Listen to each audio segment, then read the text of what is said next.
Moin Leute, ich bin Danny, komme aus Flensburg, bin 29 Jahre alt. Ich trage mein Haarsystem jetzt seit über 3 Monaten und habe damit meine positiven Erfahrungen gemacht. Ich habe nur gutes Feedback bekommen, bin mega happy damit und es hält in jeder Lebenslage. Und wenn euch das detailliert interessiert, dann bleibt einfach dran.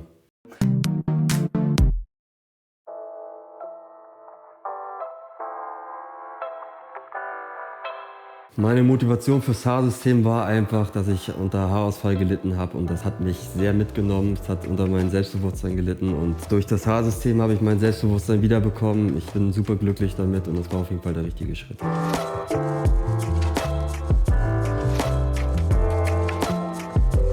Also das Haarsystem ist auf jeden Fall in jeder Lebenslage geeignet. Ich war damit im Meerschwimmen in der Türkei, ich war damit auf Festivals im strömenden Regen. Sex ist überhaupt gar kein Problem. Auch Sport ist überhaupt kein Problem. Also da müsst ihr euch überhaupt keine Sorgen machen, das hält.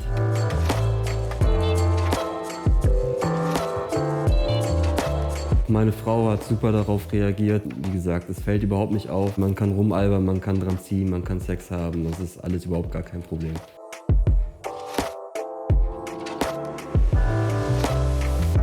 Ich bin heute bei Heidecke gewesen, weil ich eine Haare gefärbt habe. Die sind wieder ein bisschen heller geworden, dadurch, dass ich die Sonneneinstrahlung viel hatte und das Meer. Wie gesagt, das war überhaupt kein Problem. Wie ihr seht, die Haarfarbe sieht wieder super aus. Ich bin auf jeden Fall zufrieden.